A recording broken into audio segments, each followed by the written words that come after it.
아니, 이게 대체 무슨 일이야? 여기는 한국의 어느 밤거리. 미국에서 온 엄마와 아들이 갑자기 어딘가로 급하게 달려가고 있습니다.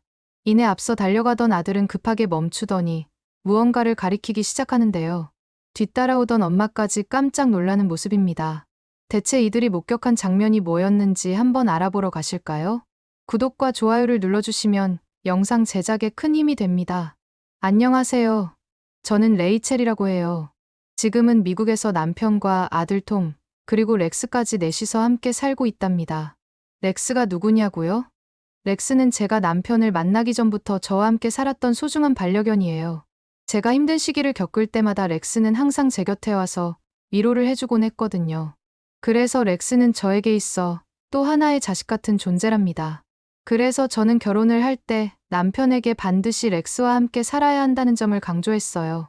남편도 렉스를 받아들여 주었고 결혼 후에도 우리는 렉스와 함께 살게 되었습니다. 다행히도 아들 톰이 태어났을 때 렉스는 톰과도 너무나 잘 지냈어요. 둘이 함께 노는 모습을 보고 있으면 절로 미소가 지어질 정도로 행복했답니다. 저희 남편은 삼형제 중 둘째예요. 어렸을 때부터 형제들끼리 정말 사이가 좋았다고 하더라고요. 그래서인지 독립한 후에도 세 형제는 서로 멀지 않은 곳에 자리를 잡았습니다. 그래서 결혼한 후에도 남편의 형제들과 자주 만나서 시간을 보내곤 했어요. 남편의 형은 제가 남편과 결혼할 때 이미 제시카라는 분과 결혼한 상태였답니다. 처음 제시카를 만났을 때 정말 놀랐어요. 여자치고 엄청나게 키가 크더라고요. 키에 걸맞게 시원시원한 성격이었지만 제 생각보다는 좀 허당기가 있고 어리숙해 보이기도 했습니다. 남편의 형도 제시카의 이런 모습을 알고는 있었지만 크게 문제 삼지 않는 것 같았어요. 아마 워낙 사랑하는 마음이 크다 보니 그런 모습마저 귀여워 보였겠죠. 하지만 시간이 갈수록 제가 제시카의 실수를 만회해주는 일이 잦아졌고 사실 그럴 때면 속으로는 제가 제시카보다는 낫다고 생각했던 것 같아요. 제가 비교했을 때 키 빼고는 모든 면에서 제시카보다 앞섰으니까요. 그러던 어느 날 남편의 동생이 갑자기 결혼한다는 소식이 들려오더라고요. 어떤 사람일지 너무 궁금했는데 결혼 상대가 하필 한국인이라는 거 아니겠어요? 솔직히 저한테 한국인은 개고기를 먹는 야만적인 나라의 사람 그 이상 그 이하도 아니었답니다. 강아지 렉스를 키우고 있는 저에게 한국은 상대하고 싶지도 않은 나라였죠. 물론 최근 들어서 한국이 케이팝이나 한식 같은 문화로 전 세계에서 사랑받고 있다는 건 알고 있었지만 그래도 개고기를 먹는 문화가 남아있는 나라가 무슨 자격으로 문화 선진국 행세를 하는지 이해가 되지 않았답니다. 처음 본 남편 동생의 아내는 작고 너무 사랑스럽게 생긴 사람이었어요. 그리고 자신을 김소진이라고 소개했죠. 솔직히 소진 씨가 오밀조밀 너무 예쁘게 생겼고 똑 부러진 게 이미 눈빛에서부터 느껴져서 그런지 저도 모르게 그때부터 질투심을 느꼈던 것 같아요.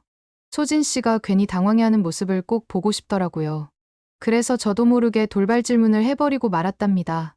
저는 소진 씨한테 한국이 개고기를 먹는 나라가 아니냐며 어떻게 그런 야만적인 문화가 있냐고 따져 물었습니다. 하지만 소진 씨는 당황한 기색도 없이 차분하게 한국에서는 개고기를 먹는 사람이 극히 일부분이라고 설명을 하더군요. 지금은 한국 사람들도 많은 반려견을 키우기 때문에 개를 먹지 않는다고 설명했어요. 거기다가 이제 곧 개고기를 먹는 것까지 법으로 금지될 예정이라고 설명을 하더라고요. 그렇게 단호하게 말을 하니까 저도 할 말이 없어지더군요. 이어서 소진 씨는 본인도 강아지를 좋아해서 개고기는 먹어본 적 없다고 하는 거 있죠? 게다가 한국 내에서도 동물복지에 대한 인식이 갈수록 좋아지고 있으니 개고기를 먹는 사람은 지금도 거의 없을 거라며 너무 걱정하지 말라고 다독여 주더라고요. 친절하게 대하는 소진 씨가 더욱 마음에 걸렸어요. 아니 오히려 그 태도가 저를 자극했달까요? 솔직히 저렇게 할 말 다 하는 소진 씨가 눈꼴 시려 못 봐주겠더라고요. 그러던 어느 날 제가 소진 씨를 골탕 먹일 수 있는 절호의 기회가 찾아왔어요. 추수감사절이 다가오고 있었는데 미국에선 이날에 온 가족이 모여서 시간을 보내는 게 전통이거든요. 보통은 며느리들이 음식을 준비하는데 마침 제시카가 회사 일이 바빠서 음식 준비에 참여할 수 없다는 거 아니겠어요? 저도 마침 일이 있어서 준비를 못하겠다 하면 소진 씨가 준비를 혼자 다 할 테니 그것만큼 골탕 먹이기 쉬운 방법이 없다고 생각했답니다. 그래서 저는 추수감사절 당일 태연하게 소진 씨에게 연락했어요. 갑자기 급한 일이 생겨서 음식 준비를 도와줄 수 없게 됐다고 말이에요. 정말 미안하다고 연기까지 했답니다. 저는 전화를 끊고 소진 씨가 당황하고 있을 모습을 상상하며 즐거워했죠. 아마 제대로 된 음식을 만들지 못해서 온 가족 앞에서 망신당할 모습을 생각하니 속이 다 후련해지는 것 같았어요. 저는 일부러 준비를 늦게 하고 한참을 늦춰서 천천히 시댁으로 향했답니다. 차를 타고 가면서도 자꾸만 소진 씨의 당황해하는 얼굴이 상상이 되더라고요. 한참을 달려 시댁에 도착했습니다. 차에서 내리자마자 식구들이 절 반기더라고요. 저는 태연한 척 웃으며 인사를 건넸어요. 그리고는 설레는 마음을 감추며 발걸음을 옮겼답니다. 시댁으로 가는 내내 소진 씨가 망신당할 장면을 그리며 즐거워했던 저는 현관문을 열고 들어서는 순간 그만 입이 떡 벌어지고 말았어요. 왜냐하면 식탁 위에는 소진 씨 혼자서는 도저히 만들었다고 볼 수 없을 정도로 엄청난 음식들이 가득 차려져 있었거든요. 모두가 모여 앉은 식탁은 마치 백화점 식품관을 방불케 할 정도로 다양한 요리로 빼곡했답니다. 칠면조구이는 물론 각종 파이와 샐러드, 스프까지 제가 평소에 먹던 익숙한 추수감사절 요리도 보였지만 그 외에 처음 보는 음식들도 엄청 많았습니다. 식탁 위에서 특히 눈에 띄는 음식은 한식을 응용한 퓨전 요리들이었어요. 소진 씨는 얼굴 가득 자신감을 내비치며 미소를 짓더군요. 자신이 한국식으로 만들어 본 음식이라 입맛에 맞을진 잘 모르겠지만 맛있게 드셨으면 좋겠다고 말을 했어요. 저는 당장이라도 들떠있는 소진 씨의 마음에 찬물을 끼얹어 주고 싶은 심정이었지만 사람들이 보는 앞이라 꾹 참을 수밖에 없었죠. 대신 마음속으로 음식 맛이 형편없길 바라며 억지 웃음을 지어 보였답니다. 식구들이 모두 자리에 앉아 식사를 시작했어요. 제 눈길을 특히 사로잡은 건 칠면조 구이였답니다. 늘 먹던 칠면조 구이와는 뭔가 다른 느낌이 들었거든요. 자세히 보니 칠면조 껍질에 불그스름한 양념이 발라져 있었어요. 제가 처음 본다는 식으로 반응을 보이자 소진 씨는 한국의 고추장을 활용해서 소스를 한번 만들어서 구워봤는데 어떠냐고 물어보더라고요. 소진 씨는 고추장의 매콤함이 칠면조 특유의 비릿한 냄새를 잡아주고 차를 부드럽게 만들어준 것 같다는 설명도 덧붙였습니다.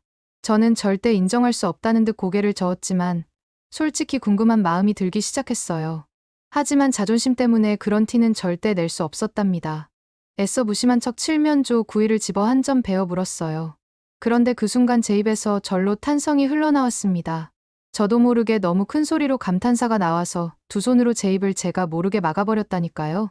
매콤달콤한 고추장 소스가 칠면조 특유의 퍽퍽한 질감을 부드럽게 감싸주니 씹는 맛과 감칠맛이 환상적이었거든요.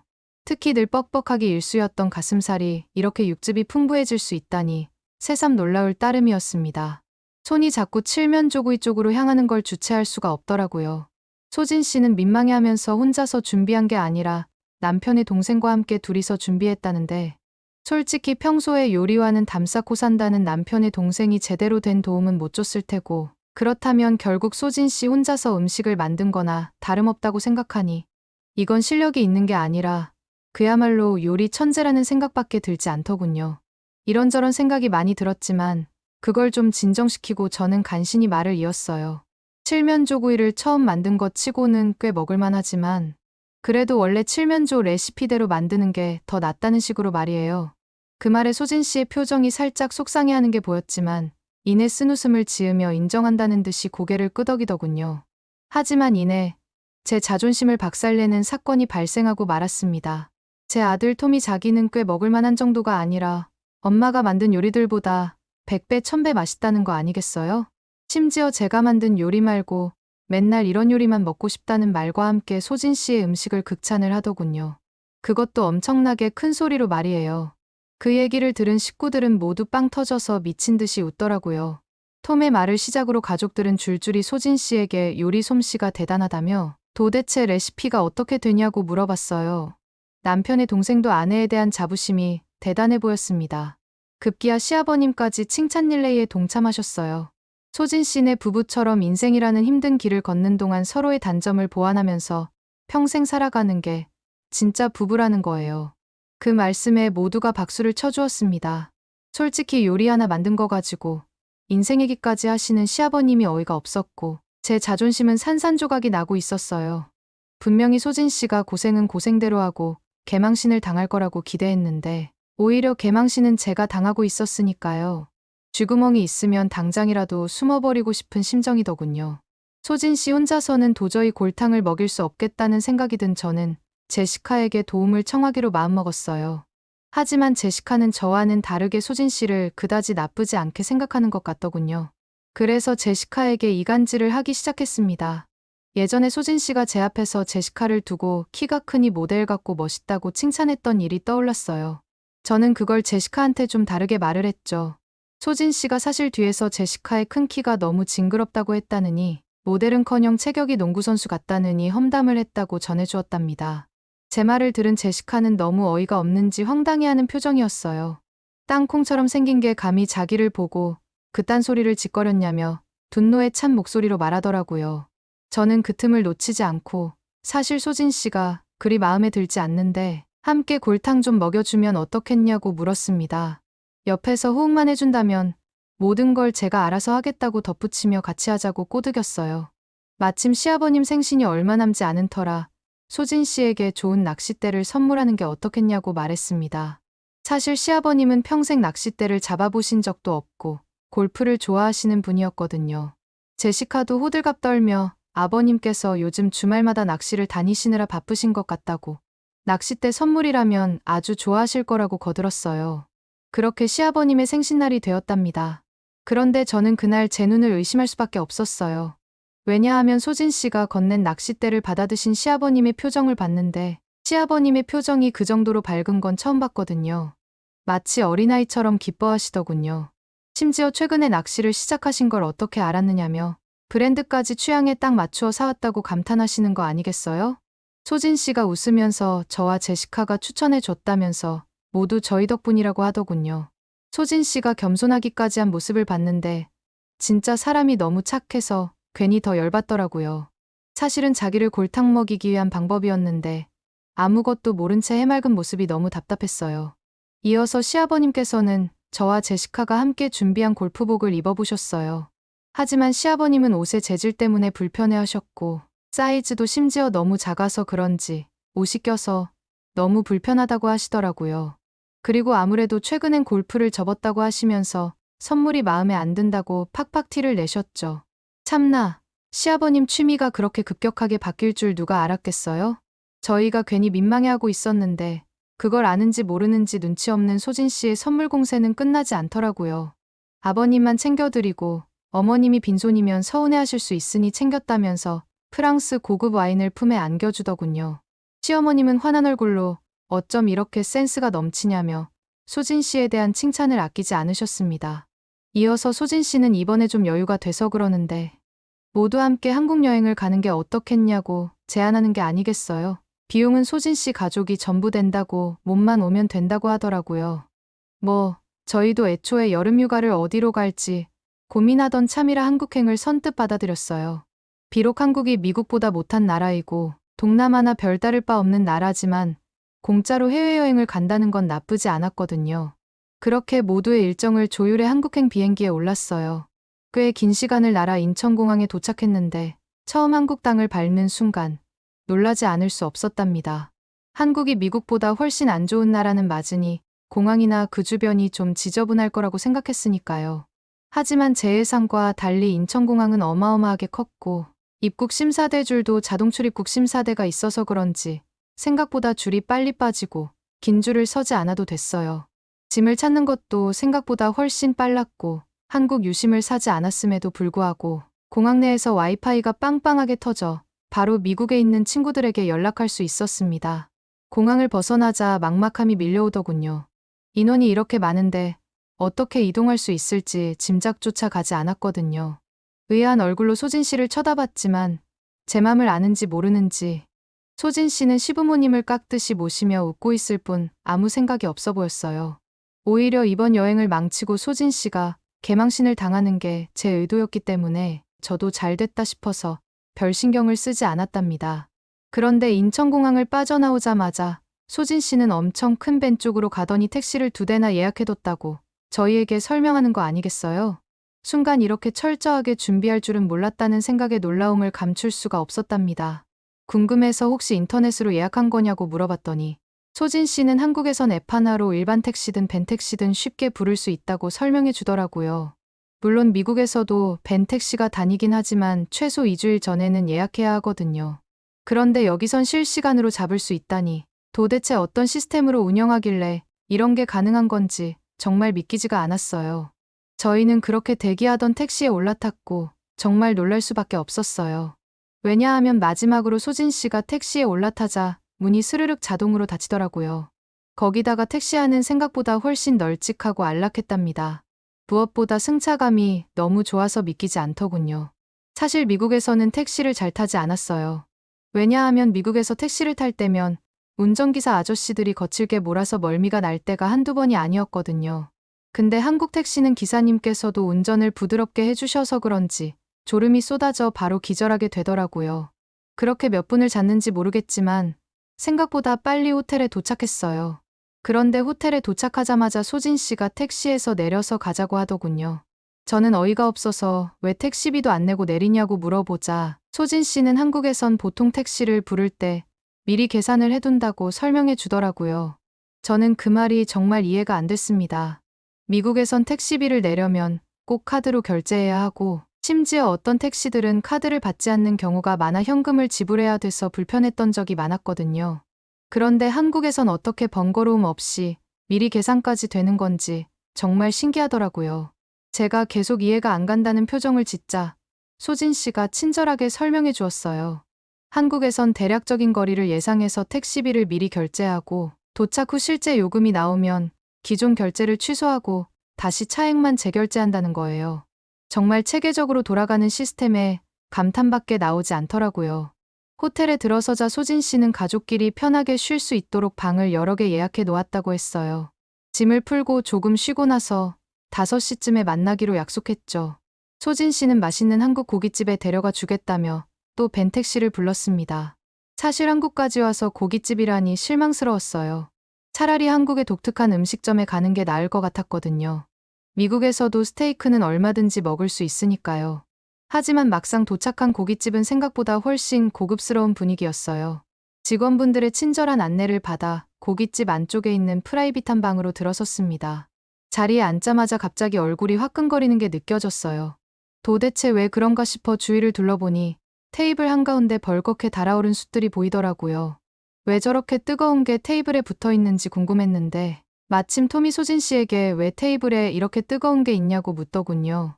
소진 씨는 한국에서 고기를 구워 먹는 방식이 미국이랑은 좀 다르다며 친절하게 설명해 주더라고요. 얼마 지나지 않아 식탁 위에 셀 수 없이 많은 음식들이 줄지어 올라왔어요. 시어머님께선 걱정이 되셨는지 이렇게 음식을 많이 시키면 어쩌냐고 너무 돈이 많이 들지 않겠냐고 소진 씨한테 물으셨습니다. 그러자 소진 씨가 한국에선 메인 요리 하나만 시켜도 반찬이 공짜로 이렇게 많이 나오고 팁도 안 받으니까 너무 신경 쓰지 말라며 안심시켜 드리더라고요. 그걸 보면서 정말 한국 식당은 어떻게 수익을 내는 건지 궁금해질 정도였다니까요.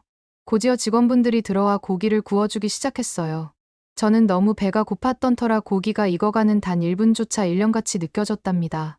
드디어 직원분들이 한 점 한 점 구운 고기를 저희 접시에 놓아주셨어요. 특별히 곁들여진 소금에 고기를 살짝 찍어서 한 입 베어 물었죠. 고기가 입에 닿자마자 혀끝에서 바로 살살 녹는 느낌이 들었어요.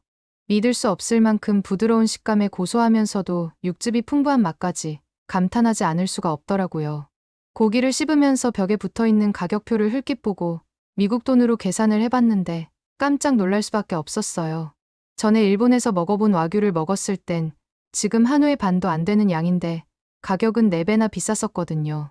게다가 와규는 좀만 먹어도 느끼해져서 물렸었는데 이 한우는 질리지 않고 자꾸만 손이 가더라고요. 사실 미국 스테이크랑도 비교가 되질 않았죠. 많이 놓여진 반찬 중에 앞에 놓인 절인 양파를 한 점 집어서 고기랑 함께 먹어봤답니다. 근데 새콤한 소스에 고기 분량이 어우러져 고기 맛을 한층 더 끌어올리는 게 아니겠어요? 혼자 몇 점씩 집어먹게 될 정도로 중독성 있는 맛이 정말 맛이 있었답니다. 식사 내내 한우에 홀린 듯 정신없이 먹다 보니 어느새 배가 불러오기 시작했어요. 그때 소진 씨가 한국 술도 궁금하신 분들은 마셔보라면서 소주라는 술을 시키더군요. 직원분께서 소주와 소주잔을 갖다 주시는데 저는 소주잔을 보면서 이해가 안 됐어요. 술잔이 너무 작아서 손바닥 크기도 안 됐거든요. 대체 이걸로 어떻게 술맛을 느끼라는 건지 이해가 안 됐고 소진 씨한테 소주잔이 너무 작으니 잔에 소주를 가득 따라달라고 했어요. 그러고는 소주를 단숨에 들이켰는데 코끝을 찌르는 알코올 향에 정신이 번쩍 들더라고요. 근데 이상하게도 목 넘김이 깔끔하고 달콤한 뒷맛이 느껴졌어요. 몸에 훅 꽂히는 듯한 느낌에 저도 모르게 소진 씨한테 소주를 더 달라고 잔을 내밀었답니다. 소진 씨는 그렇게 술을 마시다간 취해서 힘들다고 저를 뜯어말렸지만 저는 술이 세니까 걱정하지 말라고 소주를 더 달라고 했어요.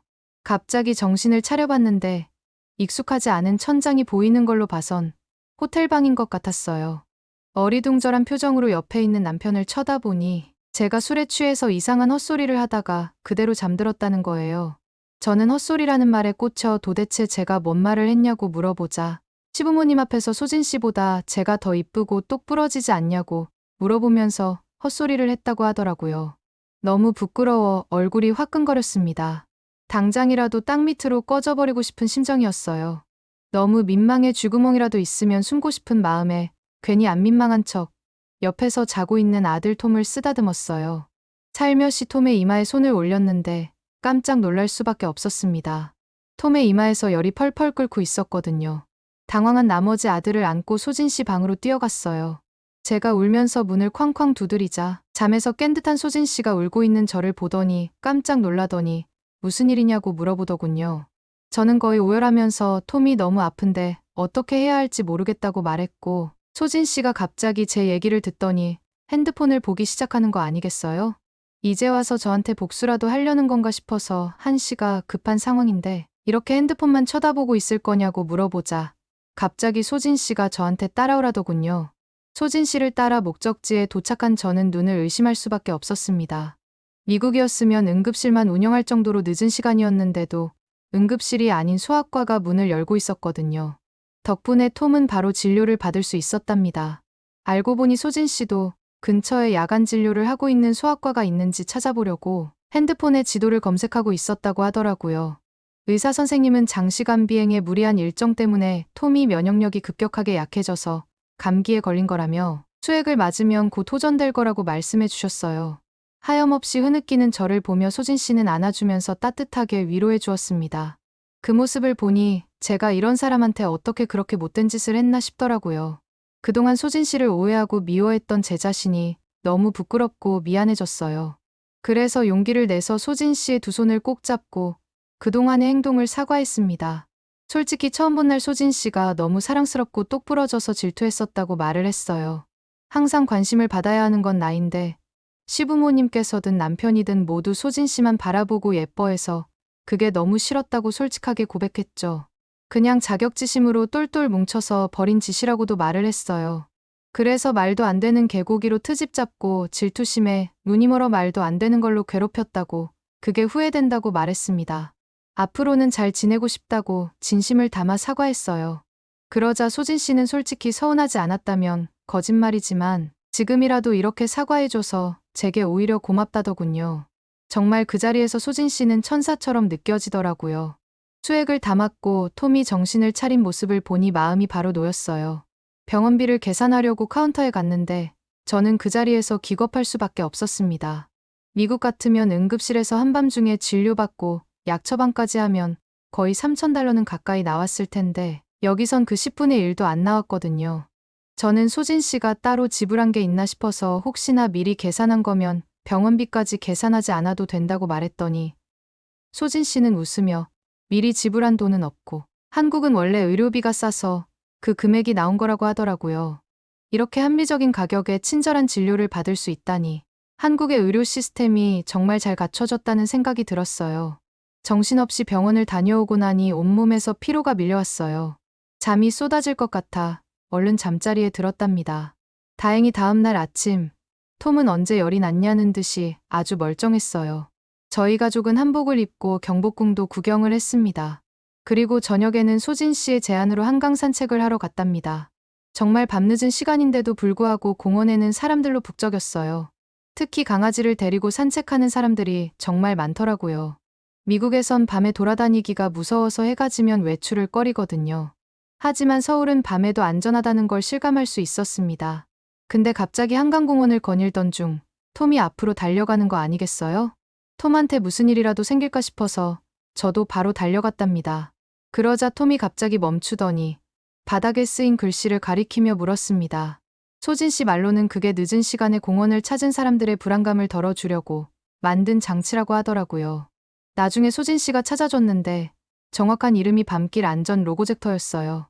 톰은 신기했는지 그 위에 팔짝팔짝 뛰면서 글씨가 사라지지 않는다면서 좋아하는 거 있죠? 저 역시 한국의 치안이 이렇게 좋다는데 놀라지 않을 수 없었답니다.